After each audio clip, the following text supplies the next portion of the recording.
Bonjour à tous et bienvenue sur boursicoté.com pour cette nouvelle analyse technique du CAC 40 en point matinal avec une configuration qui semble confirmer le biais baissier que nous avions depuis quelques temps malgré le fait que nous ayons ici un rebond technique. J'attirais votre attention sur le fait qu'après cette forte attaque ici sur la bande de Bollinger inférieure, on ne parvenait pas ici à rester à franchir la moyenne mobile 20 exponentielle. On a eu ici ce test et puis au final les cours restaient sur la zone des 6670 points. Alors ce matin, on a donc une ouverture sur un gap baissier qui valide le franchissement ici de cette zone des 6670 points. On casse ici le point bas intermédiaire proche des 6633 points pour venir se rapprocher ici de la zone des 6608 et du retracement ici de Fibonacci qui nous donnait une zone de support proche ici des 6577 points. Donc on est dans une configuration qui pour l'instant confirme la baisse et sur une journée qui, d'un point de vue macro, est assez chargée, il va falloir surveiller un petit peu quels sont les niveaux qui sont enfoncés. Du point de vue des indicateurs techniques, on est dans une configuration ici où nous avions un rebond technique sur les histogrammes du MACD. À peine repassé ici dans la partie supérieure de leur zone d'évolution, on a pour l'instant un retournement de ces histogrammes. Nous sommes en unité de temps 4 heures. Il faudra vérifier à la clôture de cette bougie si cette configuration est toujours identique. Du point de vue du RSI, on avait une trajectoire de sortie de la zone de surachat qui s'est traduite par une entrée dans la zone de survente, trajectoire de sortie de la zone de survente qui s'est tout de suite arrêtée. On est actuellement dans un mouvement neutre. Les deux trajectoires sont possibles du point de vue du RSI. On voit que l'on se rapproche ici de la zone de survente.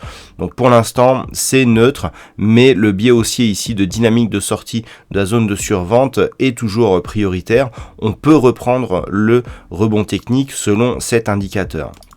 Alors, par rapport à cette configuration, c'est très simple. On est en train de valider une potentielle reprise du mouvement baissier. Tant que nous sommes ici sur une configuration qui reste au-delà des 6577 points, on peut venir valider ici cette zone sans pour autant confirmer le fond de la tendance. Par contre, si on casse cette zone, là, les choses sont différentes. Alors, on a énormément de signaux techniques sur cette configuration.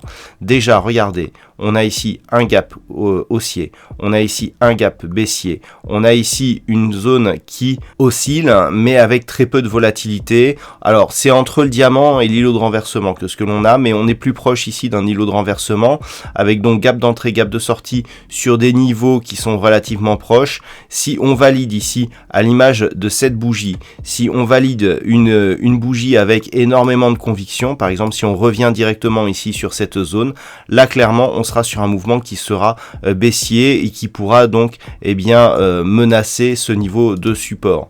Par contre, tant que l'on est au-dessus de ce niveau des 6577, il y a possibilité d'avoir grossièrement ici une configuration qui fait ça. C'est-à-dire qu'on aurait ici un double bottom. Si par la suite on a un rebond ici, on sera sur un mouvement de retournement haussier. Donc, la zone qu'il va falloir surveiller, c'est 1. L'ouverture ici de ce gap, voir si celui-ci sera comblé ou pas. 2, si le mouvement ici continue à baisser, le comportement des cours sur cette zone ici des 6577 points. Si on casse à la baisse, on confirme totalement la poursuite du mouvement. Si on est ici et que l'on commence à rebondir, on sera toujours dans une zone relativement incertaine parce que sous l'influence ici de ce gap baissier, mais à voir si on remonte ici au-delà des 6700 points. Si à partir de la bougie que nous avons, et si par exemple on rebondit sur la zone des 6608 et que l'on casse ici cette zone des 6670 points, on sera là aussi sur un mouvement de reprise haussière puisque nous aurons dans ce cas-là une succession de points bas haussières. Et si on casse ici et que l'on vient menacer donc ce niveau ici proche des 6720 points, on aura une loi de dos qui deviendra haussière. Donc tout se jouera ici entre cette zone des 6670 points, cette zone des 6608 points, voire ici, si la baisse continue, la zone ici des 6577 points. Voilà donc ce que l'on peut dire sur cette configuration technique pour ce matin. La journée sera assez riche d'un point de vue macroéconomique, alors il n'y aura rien ce matin. Par contre, à 13h30, nous avons la publication des minutes de la BCE. Donc là, on a une réunion de la politique monétaire. On aura donc les conclusions de cette réunion qui pourront éventuellement, sur la zone euro, donner un petit peu de volatilité selon ce qui est inscrit donc dans ce compte-rendu On n'attend pas grand-chose en termes d'évolution. On sait que la BCE a volonté de laisser des taux bas pendant une très longue durée et on est très loin des paramètres qui pourraient faire remonter ces taux. Ensuite, du côté des États-Unis, nous aurons à 14h30 la diffusion du PIB trimestriel pour le deuxième trimestre et les inscriptions hebdomadaires au chômage. Donc ces deux chiffres majeurs seront dévoilés conjointement à 14h30 et je vous propose un trading live à partir de 14h pour suivre donc la diffusion de ces chiffres et leurs effets sur les marchés. Donc je rappelle que le trading live c'est en direct, c'est sur compte réel, c'est en accès libre sur la chaîne YouTube Boursicoté, la même que celle sur laquelle vous regardez cette vidéo actuellement.